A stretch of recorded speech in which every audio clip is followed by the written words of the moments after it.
few weeks back, I made a video discussing all 9 Titans in the Attack on Titan series, ending with the Warhammer Titan. Unfortunately, at the time I made that video, we didn't know what the Warhammer Titan actually looked like, so I just ended the video on speculation and the little information that we did know about it, such as Willie Tybur being the Titan shifter that holds the power of that particular Titan. And wouldn't you know it, less than one freaking day after I made that video, the next chapter gets revealed, and not only does the Warhammer Titan show up, pretty much everything in that video I discussed, the little information we knew about the Warhammer Titan, was proven false. Willie Tybur was not actually the Titan shifter, it was in fact his younger sister, and we actually get to see the full appearance and what the Warhammer Titan is all about, and the level of power and everything like that. So consider this an addendum video to that list, discussing the Warhammer Titan in its fullest, from what we've seen so far from chapter 101 from Attack on Titan. Okay, so as I stated, the Warhammer Titan is held by Ms. Tybur. We actually do not know the shifter's full name, only that she is a member of the Tybur family, and that she is the younger sister of Willie Tybur, who was sort of just like celebrity in the nation of Marley to the general public. Like, all of the general populace understood that he was the head of the Tybur family, and he was therefore the holder of the Warhammer Titan.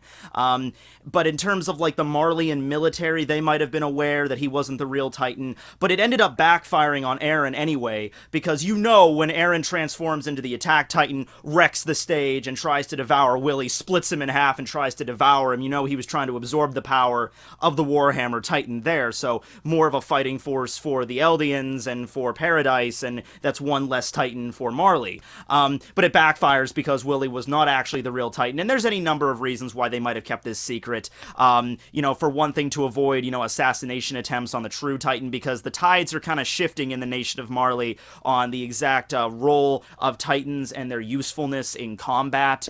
You know, Titans are starting to become less and less all-powerful. You know, anti-Titan armaments are now being, you know, created by other nations. So, you know, maybe that's the reason they kind of kept it secret. They set up Willie as the Titan when his little sister was the real one. But other than that, it backfired on Eren, and then the Warhammer Titan comes out properly. His sister comes out of the rubble and basically says, like, you know, brother, you've fulfilled your duty to the Tybur family splendidly, you know, and then she, you know, shifts into the Warhammer Titan. As for appearances, the Warhammer Titan has a very unique appearance. It kind of resembles sort of like an executioner mask over the Titan's face, with a series of lines covering the eyes and the mouth. So it's a very distinct appearance. It's also capable of speech, the same that the Beast Titan is able to talk, as well as the Cartman Titan is capable of speech. So not all of the 9 Titans are capable of this, though.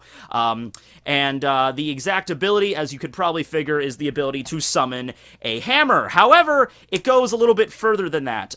From what we've seen so far, the Warhammer Titan is the absolute best Titan when it comes to the hardening ability that Titans seem to possess. Before this, it seemed like the female Titan was really good at that. We saw the Beast Titan being capable of that. Of course, Eren, after he consumed that elixir, was able to summon, you know, armaments, like he makes like the brass knuckles and stuff to punch his enemies down into submission. But the Warhammer Titan takes that to a whole new level. Not only is the Warhammer Titan able to just create objects, like perfectly sculpted objects, basically at will. Like, as soon as the Titan finished its transformation, it was already wielding this giant, like, several stories, you know, like, huge, like, many times larger than the Titan itself. This giant warhammer, that was, like, sculpted perfectly, and the actual, you know, ends of the hammer had, like, little, you know, like, points on them to, you know, deal more damage and everything like that. Not only was it able to summon that seemingly out of nothing, but it was also able to set traps all over the battlefield. So this is a Titan that really takes advantage of the terrain, transforming it as they see fit in order to defeat the opponent.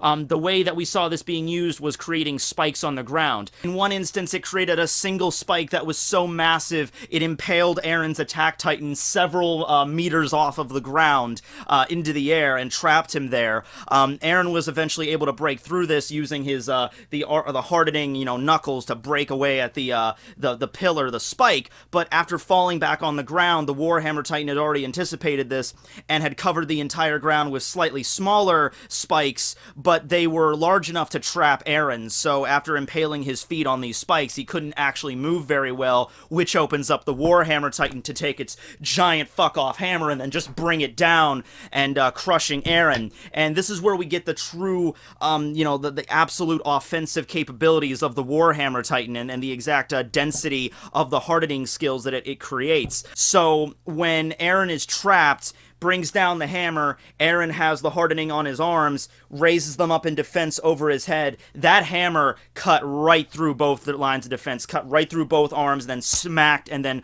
blew off the Attack Titan's head just like that. So in terms of absolute offensive power, in terms of that hammer, if that hammer comes down on you, it will crush you. It's basically just like the Titan guillotine that's at the Tros district at Wall Rose. They set up this giant Titan guillotine, so whenever a Titan poked its head in to try to invade, it just slices it down, and it's the same exact power, if not stronger than that.